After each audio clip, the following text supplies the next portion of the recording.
Bonjour à tous et bienvenue sur Sensation. Aujourd'hui, je reçois Aïsseta Cissé, fondatrice et directrice de l'association Génération 2 Citoyenneté. Bonjour. Bonjour. Alors, Citoyenneté Intégration s'est implantée dans les années 2000 au cœur des quartiers prioritaires, comme on peut le découvrir sur votre site internet. Quels sont les objectifs et missions de l'association ? Les objectifs, on a un objectif principal, c'est de travailler sur la notion d'intégration à la citoyenneté sociale, citoyenneté républicaine, et puis en mettant l'accent sur tous les membres de la famille. Voilà. Est-ce que l'association rayonne sur toute l'Essonne ou en tout cas, est-ce que vous souhaitez rayonner sur toute l'Essonne ? Nous souhaitons, d'autant plus que nous touchons quand même 58 villes de l'Essonne. Les habitants viennent de 58 villes de l'Essonne, mais nous sommes implantés sur le Évry Centre et puis villes environnantes. Et l'un de vos objectifs est également de prévenir l'exclusion sociale. Qu'est-ce que vous avez mis en place pour justement éviter cette exclusion sociale ? D'abord, la première des missions, c'est de travailler sur l'accès et recours aux droits, déjà. Et quand on parle de l'accès et recours aux droits, et puis quand on parle de droits, on parle des droits et devoirs et obligations. Ça, c'est la première chose. Deuxième chose, c'est de travailler sur la notion de la parentalité et travailler aussi des actions spécifiques au niveau des jeunes. Et puis, un travail partenarial avec tous les... toutes les personnes, tous les acteurs qui travaillent dans le cadre du social pour apporter un plus et en complément de tout ce qui existe sur le territoire. Alors vous souhaitez créer un lien entre les habitants d'un quartier et faire des citoyens des acteurs majeurs de la vie dans le quartier. Est-ce que vous organisez des ateliers d'échange par exemple ? Comment ça se passe pour rassembler justement et créer ce lien entre les habitants ? Non seulement pour les habitants de différents quartiers différents, pas simplement des habitants, mais les habitants entre les habitants et puis les institutions et les administrations. C'est ça qui est très important. Donc ces liens qu'on crée, on crée les liens ou on recrée les liens entre les habitants de plusieurs quartiers, de plusieurs villes, et puis entre les habitants et les institutions, que ce soit l'institution judiciaire ou policière ou des administrations semi-publiques comme la CAF, une municipalité ou les bailleurs ou les transporteurs. On crée ces liens au sein même des quartiers. Et alors quand on parle d'habitants, est-ce que ça comprend à la fois les enfants, les adultes et les seniors, ou est-ce que vous avez une seule catégorie justement dans votre association ? Nous touchons un public intergénérationnel, multiculturel et puis intersocial. Donc, tout au début de nos actions, c'était centré sur les plusieurs habitants des quartiers, mais au fil du temps, nous touchons aussi un public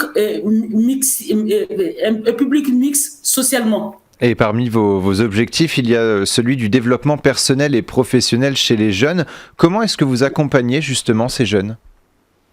Depuis la création de l'association, nous avons mis l'accent sur une action phare, c'est le travail sur l'autodiscrimination, l'autocensure et contre la victimisation.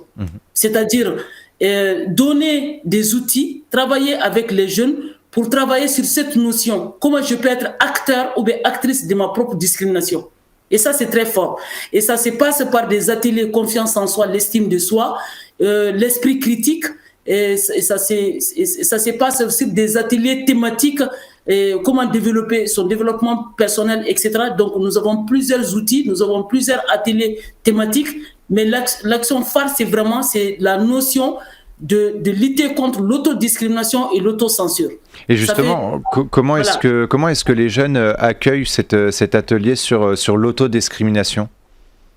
C'est important, et avant de parler de l'autodiscrimination, il faut qu'on puisse savoir, et donc on travaille déjà avec les jeunes sur les 25 critères de discrimination pour ne pas faire des amalgames entre les préjugés, la discrimination, le racisme ou la xénophobie et autres. Et non, mais on ne perd pas du temps par rapport à ça sur les notions de discrimination parce qu'on a martelé depuis des années. Donc aujourd'hui, on travaille, et le travail qu'on fait, on fait avec les jeunes et pour les jeunes. C'est-à-dire, on ne fait pas des ateliers pour dire que les jeunes viennent, donc on va faire ces activités. Mais depuis l'ébauche du projet, on le fait, donc on ébauche le projet ensemble, avec l'implication des jeunes, jusqu'à la réalisation du projet et jusqu'à l'évaluation du projet. Et les jeunes, par exemple, si on parle de la citoyenneté, par exemple, ou on parle de l'argent public, on donne les réflexions à des jeunes eux-mêmes. Quelle définition ils donnent à tout ça? Donc, du coup, quand les jeunes arrivent à décortiquer tout ça de gauche à droite, donc nous, en tant que professionnels, nous sommes une équipe de médiatrices, et donc on arrive à mettre et à faire ensemble avec les jeunes pour trouver, et surtout pour trouver des solutions avec les jeunes. Et les jeunes peuvent, grâce à l'association, être accompagnés par des dispositifs, le permis citoyen, le BAFA citoyen ou encore l'école de la deuxième chance. Est-ce qu'en 2020, beaucoup de jeunes ont fait appel justement à votre association ? 2020, donc on a touché un peu moins de 300 jeunes en 2020. Et puis 200 jeunes ont été accompagnés au mois de juillet et août. Sur des actions hors de mur. Parce qu'avec le confinement, on était obligé, sur le quartier Bois Sauvage, de sortir un tout petit peu en dehors pour mener des actions thématiques avec les jeunes. Les jeunes. Donc, c'était important de parler avec les jeunes dans ce sens. Et les jeunes se sont impliqués. Il y a plus de 200 jeunes qui se sont impliqués dans nos actions. Alors justement, est-ce que vous avez pu continuer vos actions malgré les différents confinements et malgré la crise sanitaire ? Oui, parce que nous, personnellement, au niveau même quand il y a eu le confinement, nous avons été pratiquement la seule association dans le quartier à ne pas fermer depuis le premier confinement avec le risque. Parce que tout simplement, nous avons évalué et dans le quartier, tous les super étaient fermés. On a pris notre courage à main. On était une équipe de 8 personnes. Donc, on a demandé à 4 personnes de télétravailler, mais 4 personnes sont restées en permanence. Et nous avons développé des outils aussi par voie WhatsApp pour faire des actions, pour continuer les actions avec les jeunes. On n'a pas coupé. Donc, on n'a pas fermé du tout. Pendant le premier confinement, le deuxième confinement, mais par contre, pendant le confinement, on n'a pas reçu beaucoup de jeunes en présentiel, mais on est resté en contact. Par contre, on a développé, les réseaux sociaux, soit par WhatsApp, sur autre chose. Donc, nous avons développé pour rester en contact avec 117 jeunes en permanence. Et l'association a également mis en place une nouvelle action, le groupe de pairs. En quoi consiste ce dispositif, cette nouvelle action ? Au contraire, le groupe de pairs a été même à la base de la création de Génération 2 en 2000.